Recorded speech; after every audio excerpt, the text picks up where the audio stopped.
नमस्कार। जन टीवी उत्तराखंड में आप सभी का स्वागत है। मैं हूं प्रभात। सबसे पहले हेडलाइंस।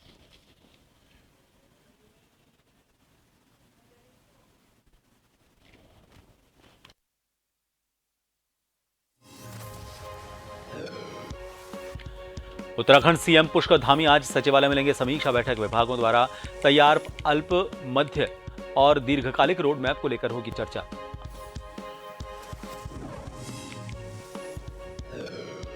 उत्तराखंड महिला कांग्रेस का सचिवालय कूच। अंकिता भंडारी हत्याकांड, कैबिनेट मंत्री द्वारा मारपीट मामले को लेकर विरोध। प्रदर्शन कर सरकार को चेताने का करेंगे काम।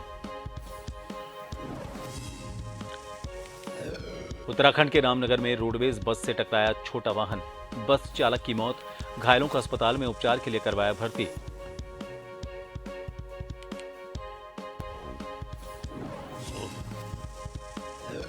चारधाम यात्रा को लेकर प्रशासन सजग। मंगलौर कस्बे में हाईवे के आसपास बने अवैध अतिक्रमण किए ध्वस्त। जाम की समस्या से मिलेगी निजात।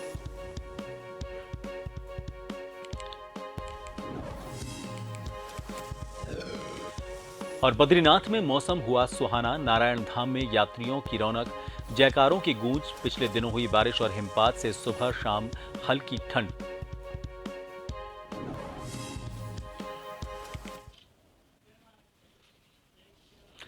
खबर देहरादून से है। सीएम धामी आज सचिवालय में समीक्षा बैठक करेंगे। सशक्त उत्तराखंड एक्ट 25 को लेकर यह समीक्षा बैठक होगी। विभागों द्वारा तैयार अल्प, मध्य और दीर्घकालिक रोडमैप की समीक्षा के संबंध में बैठक की जाएगी। सशक्त उत्तराखंड एक्ट 25 की थीम पर दिसंबर 2022 में मसूरी में चिंतन शिविर हुआ था। राज्य के विकास को तेजी से आगे बढ़ाने में अहम भूमिका निभाने वाले क्षेत्रों को चुना गया था। ये प्रमुख लक्ष्य जो जीडीपी में बनेंगे मददगार वो हैं। आय में बढ़ोतरी के उपाय, नए संसाधनों की तलाश होगी। दूसरा, नई टाउनशिप तैयार की जाएगी और अवस्थापना विकास पर फोकस होगा। तीसरा, औद्योगिक निवेश को बढ़ावा दिया जाएगा। निवेशकों को कई तरह की सुविधाएं प्रदान की जाएंगी। चौथा, राज्य के पर्यटन सेक्टर की अधिकतम संभावनाओं के दोहन के लिए अवस्थापना सुविधाओं को बढ़ाया जाएगा। पांचवा, उद्यानिकी और कृषि क्षेत्रों में फोकस होगा। किस्मों में सुधार, उत्पादन में बढ़ोतरी के लिए नई तकनीक अपनाई जाएगी। छठा, ग्रामीण क्षेत्रों के विकास के लिए माइक्रो प्लानिंग की जाएगी।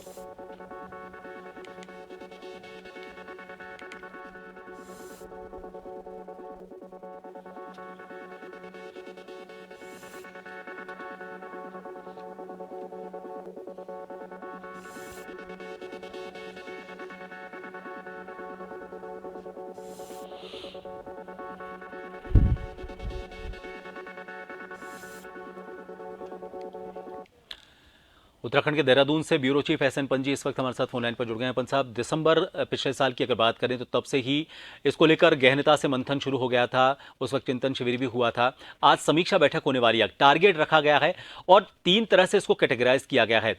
मध्य, लघु और दीर्घकालिक जो योजनाएं हैं उनको अमली जामा पहनाया जा सके, उसके लिए एक योजना बनाई जा सके। समीक्षा बैठक में किस तरह से दिशा निर्देश दिए जाएं और क्या आपको लगता है कि टाइम फ्रेमिंग, कोई लक्ष्य इसमें जल्द से जल्द दिया जाना जरूरी है ताकि जो तय समय सीमा है उसमें इसका विकास पूरा हो सके? बिल्कुल प्रभात जी, उत्तराखंड सरकार चाहती है, खासतौर पर युवा मुख्यमंत्री पुष्कर सिंह धामी चाहते हैं कि प्रधानमंत्री ने केदार धाम की धरती से उत्तराखंड और देश को संबोधित करते हुए कहा था कि अगला जो दशक होगा वो उत्तराखंड का होगा। यानी जो वर्तमान दशक चल रहा है उस पर उत्तराखंड का संपूर्ण विकास का एक रोड मैप तैयार करने के लिए प्रधानमंत्री ने यहाँ से आह्वान किया था। उसी कड़ी में मौजूदा सरकार काम कर रही है। इसीलिए 2022 अगर दिसंबर के वक्त की अगर हम बात करें तो उस समय मसूरी में बकायदा एक चिंतन शिविर का आयोजन किया गया, जिसमें मंथन हुआ कि उत्तराखंड में 3 कैटेगरी बना करके उत्तराखंड के संपूर्ण विकास के रास्ते पर आगे कैसे ले जा सकते हैं। जिसमें सबसे पहला था कि उत्तराखंड में हम पलायन को रोकेंगे, इंडस्ट्री को पहाड़ चढ़ाएंगे। इंडस्ट्री को पहाड़ चढ़ाने के लिए हमको जो प्रशिक्षित बेरोजगार हैं उनकी आवश्यकता होगी। उनके लिए मैन्युफैक्चरिंग इकाइयों को पहाड़ चढ़ाने की आवश्यकता होगी।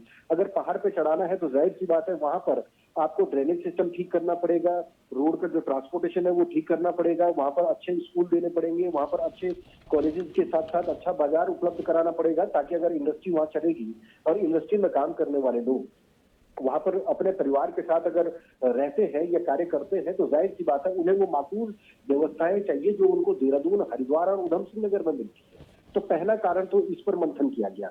दूसरा क्राइटेरिया ये तैयार किया गया कि हम अगर स्कूलों को बेहतर तालीम बनाते हैं और कौशल विकास के क्षेत्र में या डिजिटल के दौर में अगर तकनीकी के क्षेत्र में आगे बढ़ाते हैं तो उसका लाभ हमको पंतनगर विश्वविद्यालय के तहत जो प्रस्ताव दिया गया था कि उसमें हम एग्रीकल्चर बेस्ड को फोकस करेंगे, यानी जो पहाड़ की सीढ़ीनुमा खेती है उसको ऑर्गेनिक के क्षेत्र में और मिलेट्स के रूप में डेवलप करेंगे, यानी मोटा अनाज तैयार किया जाएगा, किसानों की आमदनी बढ़ाई जाएगी, उस पर उपयोग होने वाले जो उपकरण है उनमें सब्सिडी दी जाएगी, तो उच्च स्तरीय तकनीक का इस्तेमाल किया जाएगा, यानी 3 लेयर फार्मिंग को डेवलप किया जाएगा। इसके अलावा सबसे बड़ा जो तीसरा कारण था कि निवेश को कैसे लाया जाएगा, उसके लिए इन्वेस्टर समिट कराई जाएगी, अलग अलग घरानों को, औद्योगिक घरानों को उसमें आमंत्रित किया जाएगा कि ताकि उत्तराखंड में एक अच्छा वातावरण उनको मिल सके, उनको अच्छी सब्सिडी मिल सके, इसके अलावा उनको लीज पर जमीनें मिल सके और सरकार का पूरा सपोर्ट उनको रहेगा। उसके लिए वन विंडो सिस्टम के माध्यम से उत्तराखंड में इन्वेस्टर समिट करने के लिए राज्य सरकार ने एक प्रस्ताव तैयार किया है जिसमें बहुत जल्द काम किया जाएगा।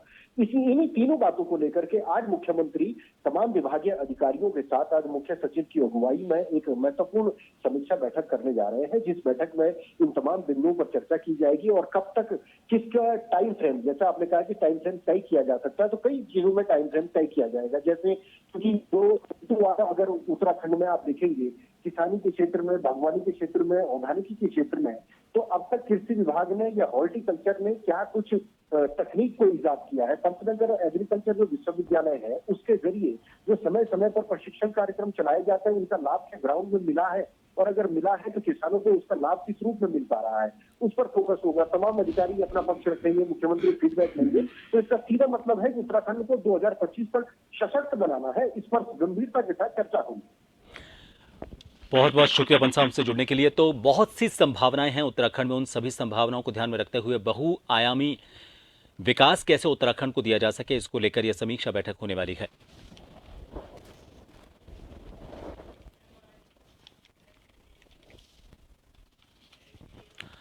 उत्तराखंड महिला कांग्रेस सचिवालय कूच निकालेगी। प्रदेश अध्यक्ष ज्योति रौतेला के नेतृत्व में अंकिता भंडारी हत्याकांड, कैबिनेट मंत्री प्रेमचंद अग्रवाल की ओर से की गई मारपीट और दिल्ली में धरने पर बैठी महिला पहलवानों के समर्थन में यह सचिवालय कूच किया जाएगा। प्रदेश महिला कांग्रेस कमेटी कांग्रेस भवन से मार्च निकालते हुए सचिवालय तक विरोध प्रदर्शन कर सरकार को चेताने का काम करेगी।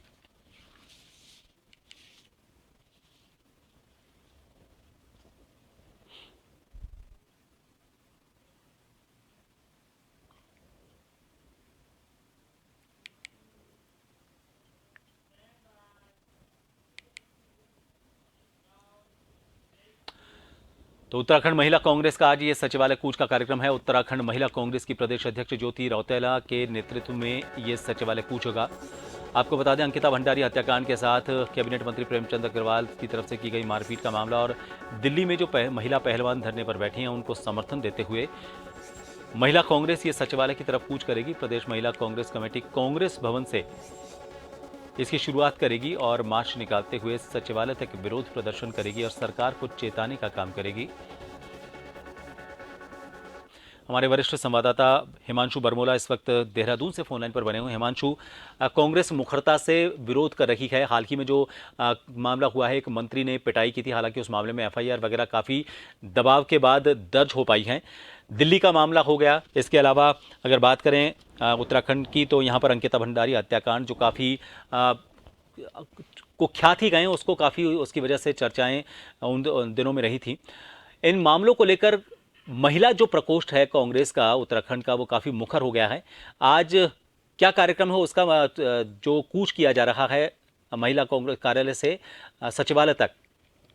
निश्चित रूप से प्रभात, आपको बताना चाहता हूं कि उत्तराखंड की जो प्रदेश महिला कांग्रेस है वो एक बार सरकार के खिलाफ मुखर हो गई और आज इसी कारण वो सचिवालय कुछ करने जा रहे हैं। तकरीबन ये कार्यक्रम 11:30 बजे का होगा। लेकिन जब से अंकिता भंडारी हत्याकांड में जो नया मोड़ सामने आया है, तब से महिला कांग्रेस की सरकार के खिलाफ ये मोर्चा खुल गया और मामले को लेकर महिला कांग्रेस आज इसी को लेकर सचिवालय भी कूच कर रही है। और साथ ही साथ जो महिला कांग्रेस की अध्यक्ष है ज्योति रौतेला, उनका साफ कहना है कि अंकिता भंडारी मुख्य मुद्दे होंगे, लेकिन इसके अलावा जो और मुद्दे हैं वो दिल्ली में बैठी महिला पहलवान जो धरने पर हैं, और इसी के साथ जो प्रेमचंद्र का वीडियो वायरल हुआ था, जिस तरीके से जन टीवी ने प्रमुखता से इस खबर को भी दिखाया था, उसको देखते हुए अब वो भी एक कहीं ना कहीं प्रकरण सामने है, जिसको लेकर कांग्रेस मुख्यालय से ये एक कार्यक्रम किया जाएगा और सचिवालय तक पूछ किया जाएगा। और साथ साथ साफ तौर पर ज्योति रौतेला का कहना है कि हमने सरकार को चेताना है, हम सरकार को चेताने का काम करेंगे, क्योंकि हम नहीं चाहते कि किसी भी बच्चे के साथ या उत्तराखंड की जनता के साथ कोई अन्याय हो, क्योंकि पिछले दिनों ये भी देखा गया था कि यहाँ पर लाठीचार्ज हुई थी, तो उसको लेकर भी कांग्रेस मुखरता से किया। और अंकिता भंडारी हत्याकांड की जब से इसका खुलासा हुआ, तो तब से लगातार कांग्रेस मुखरता से आगे बढ़ी है। और साथ ही साथ प्रेमचंद्र भी कहीं ना कहीं इसमें दिख रहे हैं, क्योंकि प्रेमचंद्र ने ही जो मंत्री है, कैबिनेट मंत्री प्रेमचंद्र, उन्होंने सबसे पहले ये बोला था कि वो कमरा वीआईपी कमरा था। तो इस वजह से कहीं ना कहीं कांग्रेस अभी भी लगातार सरकार से सवाल जवाब कर रही है, और इसी के चलते आज सचिवालय कूच करने जा रही है। जी प्रभात। हिमांशु, तमाम जानकारी के लिए। तो कुल मिलाकर बीजेपी को केंद्र में रखकर उसका विरोध करने के लिए ये प्रदर्शन किया जा रहा है। चाहे अंकिता भंडारी मामले की बात करें, उसमें भी बीजेपी नेताओं के नाम आए थे, प्रेमचंद अग्रवाल बीजेपी के मंत्री। इसके अलावा दिल्ली में महिला पहलवानों का जो प्रदर्शन चल रहा है वो केंद्र की बीजेपी सरकार के खिलाफ चल रहा है। ऐसे में कांग्रेस की जो मुखरता है, महिला प्रकोष्ठ इन तीनों कारणों को लेकर आज उत्तराखंड में ये प्रदर्शन करने जा रही है।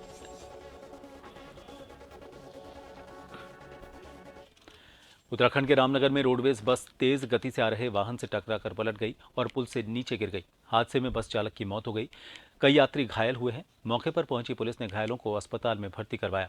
इसके बाद पुलिस ने शव का पंचनामा कर पोस्टमार्टम के लिए भेज दिया।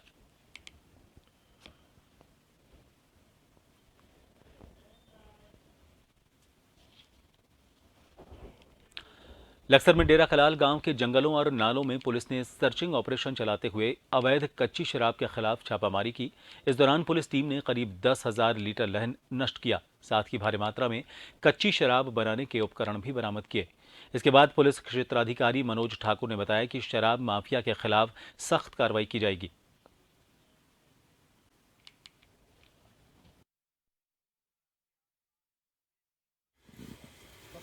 हमारे द्वारा लक्सर कोतवाली के डेरा कलाल क्षेत्र में पुलिस बल और हमारे सहायक प्रशिक्षु महिला आईपीएस अधिकारी जो निहारिका मैडम है, उनके साथ मिलकर एक कंबाइंड ऑपरेशन चलाया गया वहाँ के जंगलों में, और वहाँ पे करीब 10,000 लीटर लहन हमारे द्वारा नष्ट किया गया।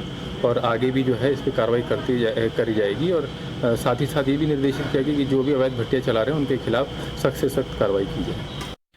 देहरादून में लिफ्ट देने के बहाने महिला से दुष्कर्म का मामला सामने आया है। आपको बता दें, चंडीगढ़ की महिला अपने दोस्त का जन्मदिन मनाने के बाद आईएसबीटी जा रही थी। तभी एक युवक ने लिफ्ट देने के बहाने उसे गाड़ी में बिठाया और आशारोड़ी के जंगल में ले जाकर दुष्कर्म की घटना को अंजाम दिया। साथ ही पैसे लूटकर महिला को जंगल में छोड़कर भाग गया। इसके बाद पीड़िता ने आईएसबीटी पहुंचकर पुलिस को आप बीती बताई। पुलिस ने तुरंत कार्रवाई करते हुए आरोपी को उसके गांव खुशलीपुर बिहारीगढ़ से गिरफ्तार कर लिया।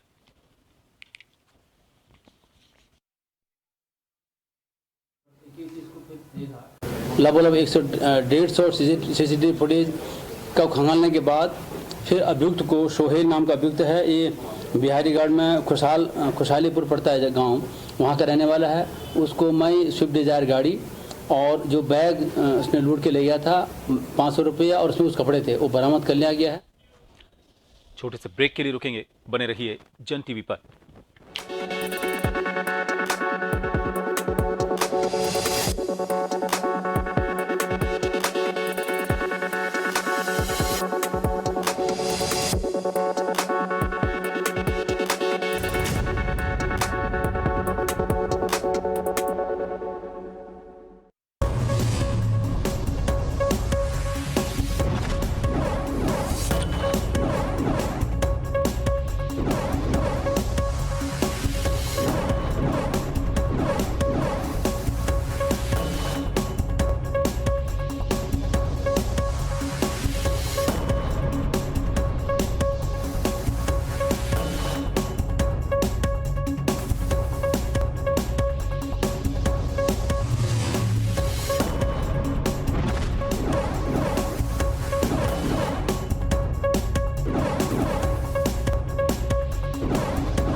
एक बार फिर आप सभी का स्वागत है। देहरादून में बसंत विहार थाना पुलिस ने फरार चल रहे गैंगस्टर को गिरफ्तार कर लिया है। आपको बता दें कि अभियुक्त अतीक अहमद के खिलाफ थाने में कई मामले दर्ज हैं, जो झाझरा में उसके दामाद के घर से पकड़ा गया है।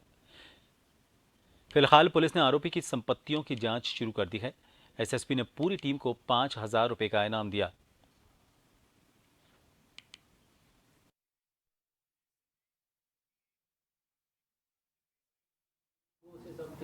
इन्होंने एक हमारा 25,000 का इनामी अतीक अहमद पुत्र स्वर्गीय श्री मोहम्मद मोबिन, ये इसके अरेस्टिंग किया है और इसके विरुद्ध जो है ऑलरेडी 3 मुकदमे हमारे ज़मीन के खरीद फरोख्त में जो फोर्जरी होता है वो उसके विरुद्ध है। चौथा एक जो है कोतवाली में ही इस गैंगस्टर एक्ट के तहत मामला पंजीकृत किया गया था, उसके अरेस्टिंग के स्टे के लिए कोर्ट गया था और 18 तारीख को इसका स्टे खारिज हुआ और ये भागा फिर रहा था। तो हम 4 तारीख को झाझरा में इसका दामाद है इमरान, उसके लक्सर के अलावलपुर गांव में कुछ लोगों ने एक घर पर कब्जा कर लिया। पीड़ित ने अपने परिवार के लोगों पर बेघर करने का आरोप लगाया है। जानकारी के मुताबिक दबंगों ने 7 बीघा कृषि भूमि तक छीन ली। फिलहाल पीड़ित परिवार पुलिस और प्रशासन से न्याय की गुहार लगा रहा है। वहीं भिक्कमपुर पुलिस चौकी प्रभारी के मुताबिक मामला उनके संज्ञान में नहीं है। शिकायत आने पर उचित कार्रवाई की जाएगी।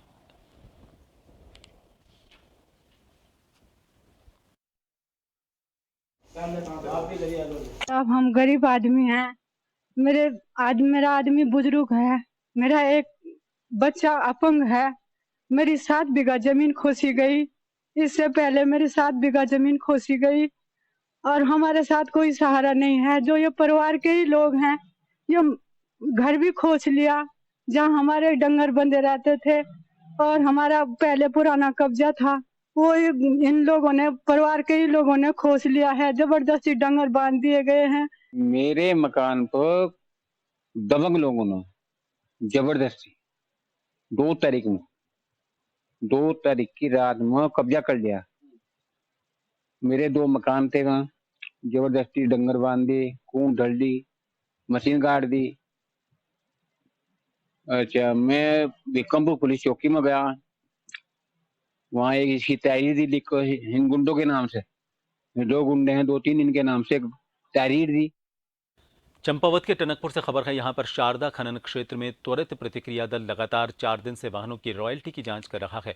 मीडिया से रूबरू होते हुए वन दरोगा ने बताया कि इस खनन क्षेत्र से लगातार शिकायतें मिल रही थीं, जिन्हें देखते हुए त्वरित प्रतिक्रिया दल मौके पर पहुंचकर जांच में जुटा, लेकिन अभी तक कोई भी कमी नजर नहीं आई।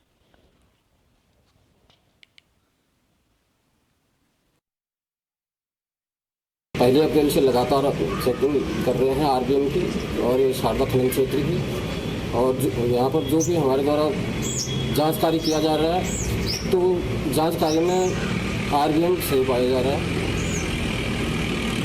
नहीं, हमें तो नहीं मिली सर, ऐसी गाड़ी कोई भी हमें नहीं मिली है। जो भी हमें मिली है रॉयल्टी गाड़ियाँ मिली हैं और रॉयल्टी हमारे द्वारा चेक बराबर लगातार की जा रही है। सूर्योदय मतलब ये होता है इनका 8-9 बजे से इनका चल जाता है, वही हम 6:30 बजे तक रहते हैं। बागेश्वर के कामों में अनियमितता के आरोप साबित होने के बाद सदस्यता गंवाने वाले निवर्तमान जिला पंचायत सदस्य हरीश एठानी ने अपने खिलाफ हुई जांच को राजनीतिक षड्यंत्र बताया। हरीश एठानी ने पत्रकारों से बातचीत में कहा कि उन्हें राजनीतिक साजिश के तहत फंसाया गया है। उन पर लगाए गए सभी आरोप निराधार हैं। इस दौरान उन्होंने कहा कि उनकी छवि खराब करने वालों के खिलाफ न्यायिक प्रक्रिया अपनाई जाएगी, संवैधानिक तरीके से आगे की लड़ाई लड़ी जाएगी।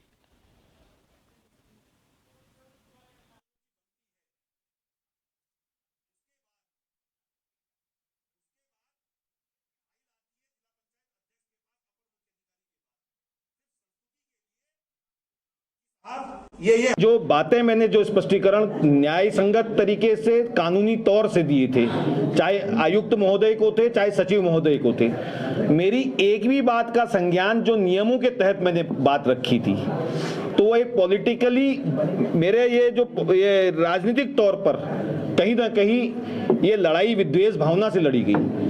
तो मैंने हर एक तथ्य पे अपने आप को रखा था और इन लोगों ने कहीं पर भी इस चीज के लिए मेरी बात को सुने बगैर आज एक हपड़ तपड़ में लिया हुआ फैसला है।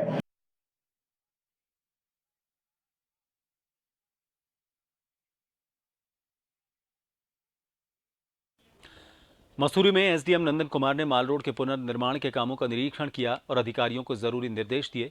इस दौरान उन्होंने कहा कि रोड निर्माण से कई परेशानियां आ रही हैं, जिसके चलते काम में देरी हो रही है, लेकिन विभागीय अधिकारी मौके पर रहकर अपने काम में लगे हुए हैं। कुछ प्रॉब्लम्स हैं क्योंकि कई सारी यूटिलिटी लाइंस हैं, रोलर के चलने से लाइंस दब जाती हैं, तो कुछ डैमेज हो रहा है। बट आज जो भी यूटिलिटी के काम हैं वो आज हो जाएंगे और हाफ पोर्शन पे आज डीवीएम भी हो जाएगा। हम लोग कोशिश करेंगे कि जितना मैक्सिमम डीवीएम हो सके आज हो जाए, पर फिलहाल कल तक तो ये सारा काम हो जाएगा यहाँ। ऐसे में रोड के साइड अभी भी कई काम होने हैं, तो क्या डीवीएम डालने के बाद रोड साइड का काम? कुछ जो काम हैं जैसे नालों से संबंधित काम हैं वो डीवीएम के बाद भी होगा। कॉबल स्टोन के काम है, जंक्शन पे कॉबल स्टोन बनने हैं, वो काम है। अभी जो हमारा एम है कि बहुत जल्दी जो है ये रोड को सुचारू कर दिया जाए। जोशीमठ में अलकनंदा भूमि संरक्षण वन प्रभाग द्वारा समय समय पर किसानों को लाभ दिया जाता है। इसी कड़ी में मेरग और परसारी गांव के गरीब किसानों को मटर का बीज निःशुल्क वितरित किया गया। इस दौरान ग्रामीणों ने अलकनंदा भूमि संरक्षण वन प्रभाग को धन्यवाद दिया। बता दें, निःशुल्क सब्जी मिनी किट कार्यक्रम में वन क्षेत्र अधिकारी प्रताप सिंह बूटोला, वन आरक्षी कुमार मोनालिका सहित कई गणमान्य मौजूद रहे।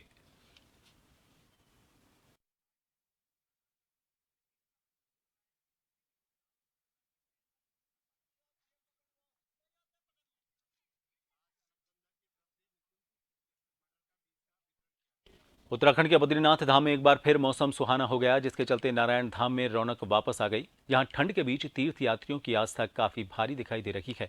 बता दें, इस वक्त यहां 10,000 से ज्यादा तीर्थयात्री मौजूद हैं, जो लगातार बद्री विशाल के जयकारे के साथ दर्शन के लिए पहुंच रहे हैं।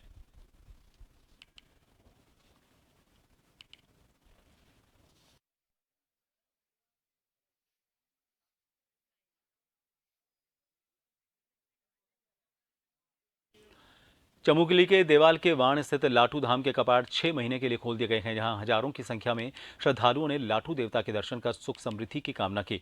इस अवसर पर थराली विधायक भूपाल राम टमटा, प्रभागीय वनाधिकारी बद्रीनाथ सर्वेश दुबे ने सपरिवार लाटू धाम के दर्शन किए। बता दें, लाटू धाम के कपाट खुलने पर श्रद्धालु दर्शन के लिए लगातार पहुंच रहे हैं।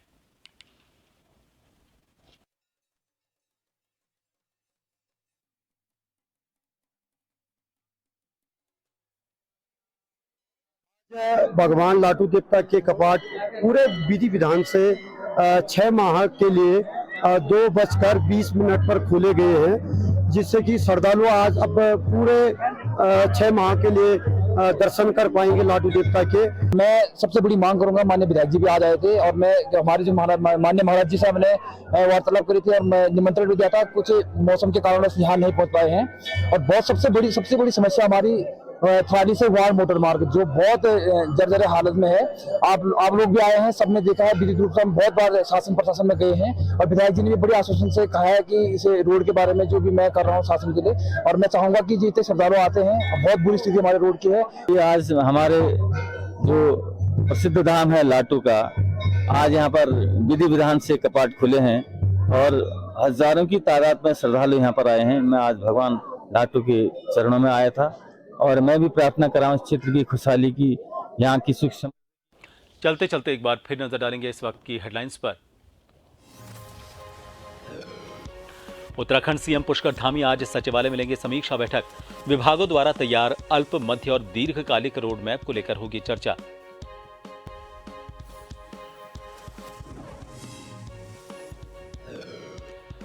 उत्तराखंड महिला कांग्रेस का सचिवालय कूच। अंकिता भंडारी हत्याकांड, कैबिनेट मंत्री द्वारा मारपीट मामले को लेकर विरोध। प्रदर्शन कर सरकार को चेताने का करेंगे काम।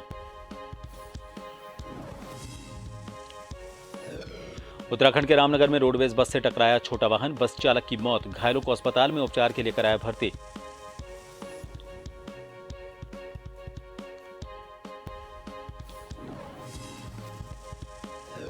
चारधाम यात्रा को लेकर प्रशासन सजग। मंगलौर कस्बे में हाईवे के आसपास बने अवैध अतिक्रमण किए ध्वस्त।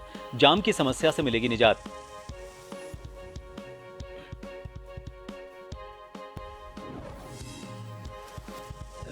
और बद्रीनाथ में मौसम हुआ सुहाना। नारायण धाम में यात्रियों की रौनक, जयकारों की गूंज। पिछले दिनों हुई बारिश और हिमपात से सुबह शाम हल्की ठंड।